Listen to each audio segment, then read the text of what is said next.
The ring, the boy, and the beginning of the forbidden knowledge, in the shadows of biblical antiquity, hidden behind the veil of sacred texts and religious tradition, lies a mysterious manuscript, enigmatic, controversial, and dripping with supernatural lore.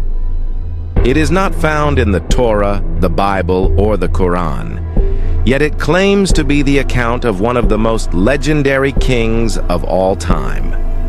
This is the Testament of Solomon, a strange, apocryphal text that unveils a world where demons are real, magic is divine, and a king commands the forces of darkness through a seal gifted by heaven. This is not the Solomon of Sunday school stories. This is not the wise ruler merely dividing infants and writing proverbs. No. This Solomon is a sorcerer king, a master of angels and demons, wielding a ring imbued with cosmic power, given to him by the archangel Michael, forged by God, and etched with the seal of heaven itself. But how did this all begin? The Testament opens not with war or conquest, but with a haunting story. A young boy, working in Solomon's temple, suddenly grows pale and weak. Each evening after sunset, something unseen drains the life from him. His vitality disappears. His strength falters, and no one understands why. The workers and priests whisper of a curse. They fear an evil spirit is among them. King Solomon, known for his wisdom, investigates. Through divine insight and prayer, he learns the truth. A demon is tormenting the child. Not just any demon, but Ornias, a shape-shifting entity of the night who steals the soul and essence of the boy to feed his dark hunger. And yet Solomon does not panic. He does not rage.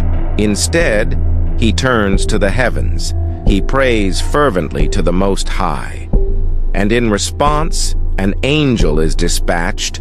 Some texts say it is the archangel Michael, who gives Solomon a magical ring. It is made of brass and iron, and upon it is engraved the seal of God, a sacred symbol of authority.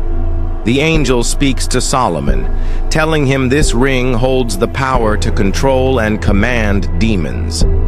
With it, Solomon can summon, interrogate, bind, and use them to build the temple of the Lord. And so begins the secret war between a king and the legions of the unseen world.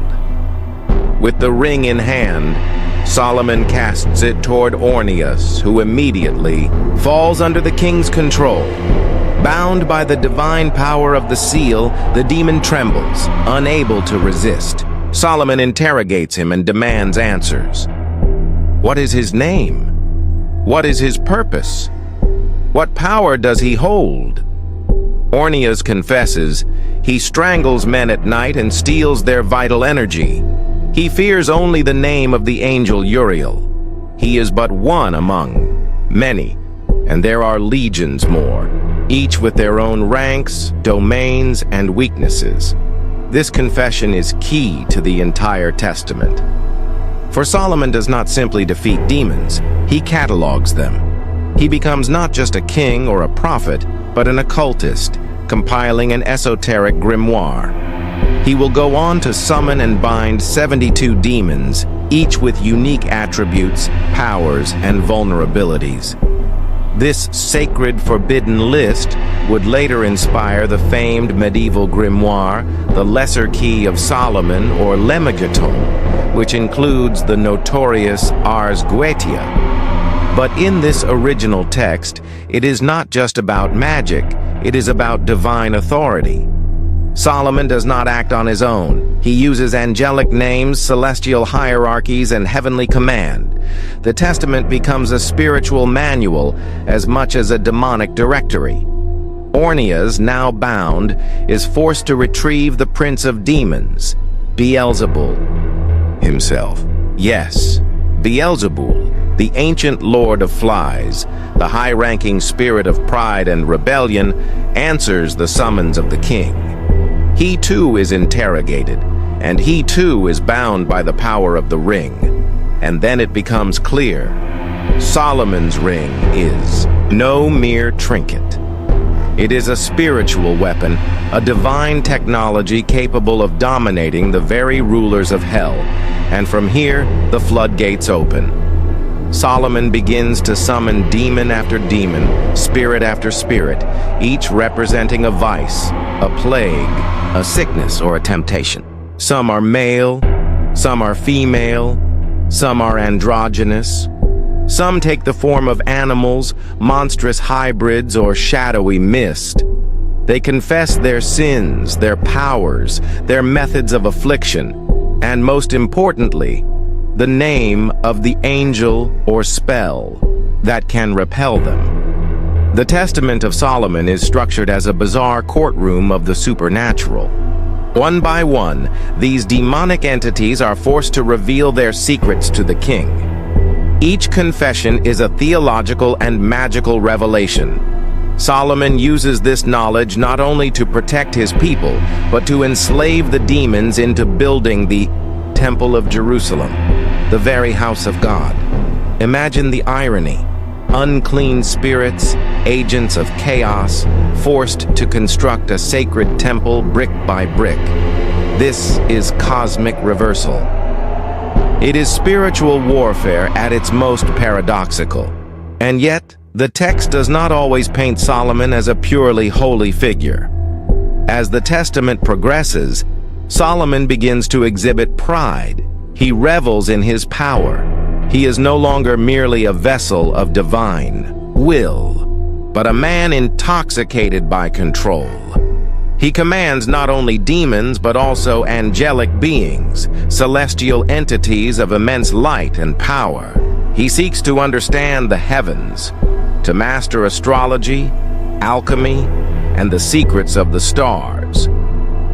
He even calls upon the Red Sea demon, a powerful entity bound beneath the ocean, and others who claim to have lived through the times before the flood. The narrative grows darker, more complex, more ambiguous. Some scholars argue the Testament is a cautionary tale, a warning of the dangers of forbidden knowledge and spiritual pride. Others see it as an instructional text, hidden away by early religious leaders for fear of its power and implications. After all, if Solomon could bind demons with divine names and a ring, could others do the same? And that is the terrifying implication. The Testament does not merely recount myth, it teaches. It offers a guide to summoning, binding, and commanding infernal forces. It names the spirits, lists their weaknesses, and even describes the magical tools required. In essence, it is the blueprint for what would later become Western ceremonial magic. From the shadows of Alexandria to the dusty scrolls of medieval grimoires, this text has influenced mystics, magicians, and occultists for centuries. Yet, the original Testament remains veiled in mystery. Its origins are debated. Some say it was written in the early centuries of Christianity. Others believe it predates even that, echoing ancient Babylonian or Egyptian traditions wrapped in Jewish mysticism. But one thing is certain. The Testament of Solomon is not a mere story. It is a portal into a world where kings spoke with angels, where demons were forced to labor for the glory of God, and where the seal of a ring could command the armies of hell. And this is just the beginning. The 72 demons and the secrets they confessed. The ring glowed with divine power, its symbols shimmering like stars against polished brass. Solomon, now more than a king, more than a prophet, had become the warden of the unseen. His throne was no longer just a seat of earthly governance, but the center of a cosmic courtroom. One by one, he summoned the spirits of darkness, and one by one, they obeyed. What followed was unprecedented. a catalog of the 72 chief demons of the underworld, each with a name, a rank, a symbol, and a story. The world had never seen such a detailed confession of Hell's army until now. The first summoned was Beelzebul, the prince of demons who appeared not with fire or screams but cloaked in royal shadows. He confessed to leading a third of the angels in rebellion against God. His arrogance filled the room like poison. Yet even he was powerless before the ring. He spoke of his dominion over the air, his ability to incite lust, and his hatred of humans. He could only be repelled by the name of the angel Emmanuel. Then came Asmodeus, the demon of lust and chaos, who laughed bitterly at humanity's weakness. With 3 heads, of a man, a bull, and a ram, he claimed dominion over carnal desire and deception. Solomon, undeterred, bound him with the power of the ring and forced him to labor on the temple's foundation. Next was Abazethebu, a demon with 1 wing who had once followed Beelzebul out of heaven. He ruled the Red Sea and was instrumental in hardening Pharaoh's heart during Moses' time. He had resisted even the miracles of God. Now, he cowered before Solomon. Onias, the first demon, confessed to changing shape to seduce and attack women. He feared the name Uriel.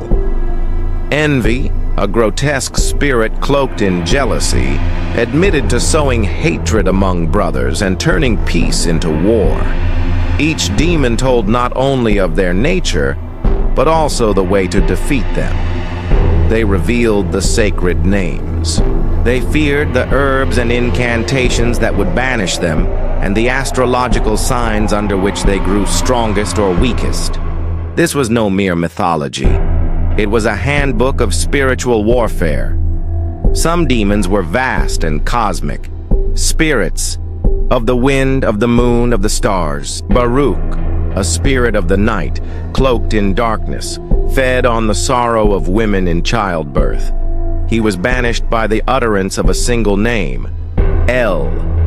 Others were grotesque creatures from forgotten corners of ancient lore. One had the form of a roaring dragon with 12 wings. Another walked with the feet of a goat and the voice of a child. Some were hideous, others seductive. Many wept as they were bound, cursing their fate. Solomon began writing down each encounter meticulously. The scrolls filled with names, descriptions, and celestial correspondences. The demons became not only prisoners, but subjects of study. Solomon wanted to know everything. What made them tremble? What made them strong? What tied them to this world? He began to see a pattern. Each demon was not just a random force of evil. They represented human flaws: pride, lust, greed, wrath, sloth, envy, gluttony, manifested not as metaphors, but as literal entities with voices and desires. Solomon saw the inner darkness of humanity externalized, and yet in binding them, he did not destroy them. He repurposed them, forced them into labor. They cut stones, carried water, transported massive beams of cedar and gold. The temple of God was being built by the very forces that once sought to destroy man. But there were dangers. The deeper Solomon went into this demonic hierarchy, the more his heart wavered. He began to hunger not only for power over demons, but for the wisdom of the stars. He summoned celestial spirits, beings of light, to interrogate them just as he had the demons. He learned of planetary alignments, of the influence of Saturn and Mars, of the cycles of the moon and the hidden names of angels who guarded the constellations. This knowledge was not forbidden, but it was heavy, dangerous in the hands of the arrogant. He even summoned the spirit of the moon, a beautiful, radiant being who appeared veiled in silver light. She warned him, "Solomon, King of wisdom, your heart flirts with ruin. The ring binds not only demons, but binds you to what you summon. Solomon ignored the warning.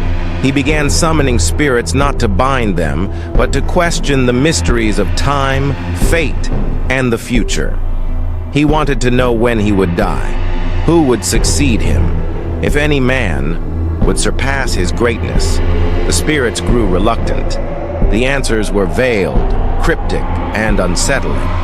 Then came a spirit who did not fear the ring. This was Ephippus, the Arabian wind demon. He came like a desert storm, laughing at Solomon's throne. He told the king of another powerful entity, one buried beneath the Red Sea, a demon older than empires, a spirit chained since the days of Noah. Solomon, obsessed with complete dominion, ordered Ephippus to bring this demon forth, and so he did. Imdugud, or Ashmedai in some versions, a spirit of immense size and power, was dragged from the deep. His roar shook the earth. He was chained in gold and brought before the king. He laughed, not out of fear, but knowing something Solomon did not. He said, "You wear a ring, but who forged it? And why was it given?" Solomon had no answer. Imdugud told him of a time when Solomon's pride would turn his ring into a curse, when the very tools he used to control others would control him, and that he, a king who once commanded spirits, would one day fall at the hands of a woman. And just as quickly, the great demon was cast back beneath the sea. Solomon, shaken but unmoved, continued his cataloging. But the ring, once a gift, began to feel heavier. The more he knew, the more he questioned. The more he controlled, the more isolated he became. Even the demons began to sense the change in him. Beelzebul whispered, "Who is the greater prisoner, O king? The one in chains, or the one who cannot stop binding?" The temple neared completion. Gold shimmered, incense burned, and choirs of Levites sang. But Solomon's heart had shifted. He was no longer the humble servant asking for wisdom. He was now the master of spirits, light and dark, angelic and infernal. The Testament begins to hint at the cost of such knowledge, that to stare into the abyss of demons is to see parts of yourself reflected in their eyes, that every name he learned, every spirit he mastered, brought him one step closer to forgetting his place beneath heaven. And soon, the story would take a darker turn. The fall of the king and the return of the demons. The temple was completed. The very house of God, built not by mortal hands alone, but through the enforced labor of spirits. The demons Solomon once feared now marched beneath his command like obedient soldiers. The angels, too, answered when summoned. Wisdom filled his halls, gold lined his courts, and all the nations brought tribute to the king who ruled not only men, but the unseen. Yet with great power comes great temptation. And with each passing day, Solomon began to believe that the ring had made him invincible, not only over the demons, but over fate itself. The Testament of Solomon does not shy away from his fall. It tells us that this wisdom, so pure in its beginning, turned into arrogance. It began subtly, as it always does. A curiosity here, a compromise there. It began with a woman, a foreign woman, beautiful and cunning, came to the court of Solomon. Some say she was Egyptian. Others say she came from Arabia, perhaps even from the lineage of the very demons Solomon had enslaved. She intrigued the king not just with her beauty, but with her mystery. She carried idols in her clothing, tiny images of gods unknown to Israel. She spoke of rituals and magics that predated the ring itself. And most dangerously, she did not fear Solomon's power. The king, Infatuated, allowed her into his private chambers, and then into his heart. One night, she asked him a simple request. "Let me see the ring." He laughed. "No one may touch it." But she was clever. She waited until he slept, and as the testament describes, she slipped the ring from his finger and cast it into the sea. The power was gone. In an instant, Solomon, the man who had ruled spirits and interrogated devils, was nothing more than a mortal. The next morning he awoke to find the palace silent. The demons he had bound were gone. The servants, enchanted by his power, had fled. The woman, too, had disappeared. Solomon wandered the streets of Jerusalem, unrecognized, barefoot, and weeping. Stripped of power, mocked by the people, he became like a beggar in his own kingdom. The throne was usurped. Some versions claim a demon impersonated him, wearing his face and ruling in his place. Others say a rival prince took power while Solomon wandered the desert. In this exile, the once great king reflected on his pride. He remembered the warning of the spirit of the moon. He remembered the words of the chained demon Imdugud. "The tools you use to bind others will one day bind you." He had believed himself above judgment, above weakness. But without the ring, he was nothing. And then, one day, a miracle. A fish was caught by a poor man near the sea. In its belly was something hard, something glowing. It was the ring, returned by divine will, perhaps as a second chance. Solomon, upon receiving it, wept, not from pride, but from humility. He knew now the truth. The ring was never his. It was a gift, a burden, a test. He returned to the palace, reclaimed his throne, and cast out the impostor. The demons once again trembled before him. But something had changed. He no longer summoned them for power. He summoned them for repentance. He made them rebuild not the temple, but the sacred order they had disrupted. And yet, the damage had been done. The Testament tells us that Solomon, though restored, never again reached the purity of his youth.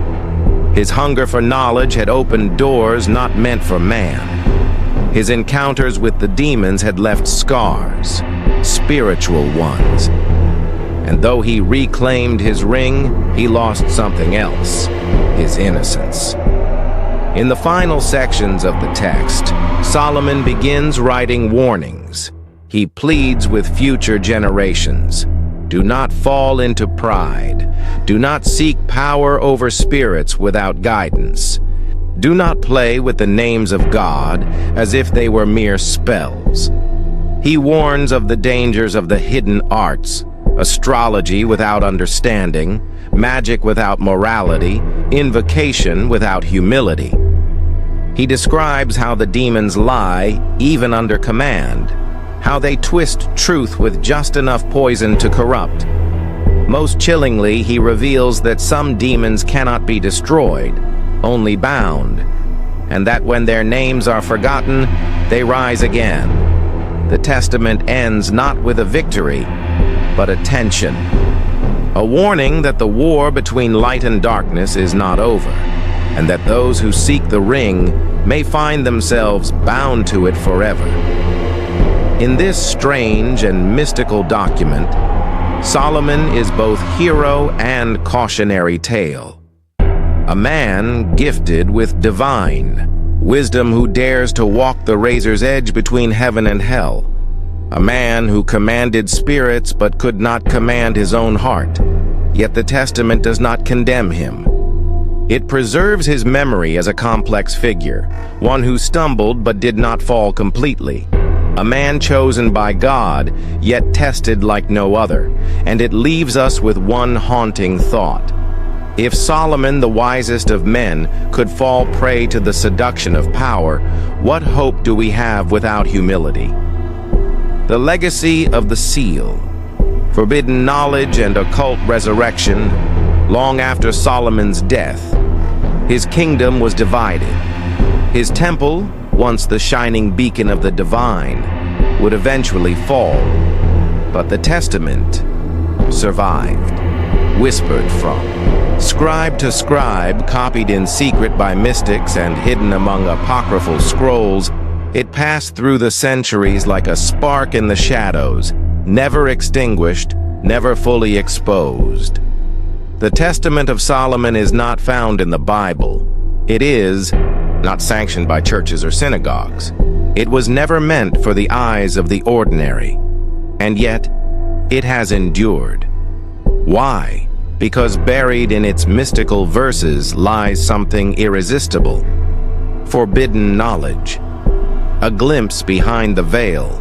A secret map to the invisible world that most only sense in dreams or nightmares. To those hungry for power, it is a grimoire. To the faithful, a warning. To historians, a mystery. The 72 demons Solomon bound were not forgotten. During the Middle Ages, copies of the Testament appeared in Greek, Hebrew, Arabic, and Latin. In Europe, it was absorbed into grimoires like the Lemegeton, also known as the Lesser Key of Solomon, which claimed to detail the same 72 spirits, now called Godic demons. Each had their own sigil, name, and summoning ritual. Each still feared the ring. These Godic spirits were categorized under kings, dukes, marquises, presidents, and counts, each reflecting Solomon's original hierarchy. Occultists believed that with the right incantation, the right circle, and the correct invocation of Solomon's name, one could call upon these demons and control them. The Seal of Solomon, an interlocking hexagram later associated with the Star of David, was said to be the geometric representation of the ring itself, a symbol of harmony between opposites, fire and water, heaven and earth, spirit and matter. To many magicians and alchemists, it wasn't merely a symbol, it was a key, a cosmic code.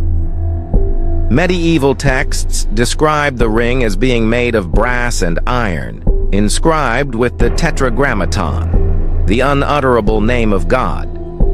Some claimed it could render its wearer invisible. Others believed it could command storms or spirits of the air. Still others said it granted prophecy. The story of Solomon didn't stay confined to religious circles. In Islamic tradition, he became Sulaiman, a prophet who could speak to animals, control the jinn, and rule the winds. The Quran references his dominion over supernatural beings, and Islamic mystics preserved many of the stories echoed in the Testament. In Kabbalistic writings, Solomon's interactions with the spiritual realm were seen as symbolic of the human soul navigating the tree of life, balancing mercy and severity, wisdom and understanding. The ring became a metaphor for inner mastery. But not all who sought the Testament's secrets did so with reverence. In the Renaissance, alchemists and ceremonial magicians like Cornelius Agrippa, John Dee, and Eliphas Levi studied the Solomon texts. They combined Christian mysticism, astrology, angelology, and demonology into powerful systems of magic, often centered around the control of spirits. Solomon became the original magus, the archetype of the wise sorcerer king. His testament became both scripture and spell book. Secret societies emerged, Rosicrucians, Freemasons, Hermeticists, all of whom claimed to hold fragments of Solomonic knowledge. Temples patterned after Solomon's were designed as sacred geometrical spaces intended to mirror the heavens. Rituals involved sacred names, angelic tongues, and symbolic keys, many drawn directly or indirectly from the Testament. In modern occultism, Solomon's name still commands awe. The 72 sigils of demons are now commonly found in grimoires, tarot decks, ceremonial tools, and even pop culture. They are invoked, debated, feared, and often misunderstood. But a strange paradox lies at the heart of it all. The Testament of Solomon is not just a book about demons. It is about confronting the self. Each demon that Solomon interrogates is more than a monster. They are manifestations of human weakness, pain, and pride. Solomon doesn't just bind demons. He brings them into the light and names them. And in naming them, he strips them of their hidden power. This is perhaps the true magic of the Testament. Not in commanding spirits, but in mastering one's own shadow. The ring, too, becomes symbolic. It is not just a tool of control, but a circle of authority given by the divine, conditional upon humility. When Solomon forgets this, when he uses the ring for his own ego, the demons return. The ring is only powerful when the heart remains pure. This is the warning the Testament whispers to every reader. Power without wisdom becomes corruption. Knowledge without virtue becomes poison. Even today, rumors persist. Some say fragments of the original Testament are hidden in secret vaults beneath Jerusalem.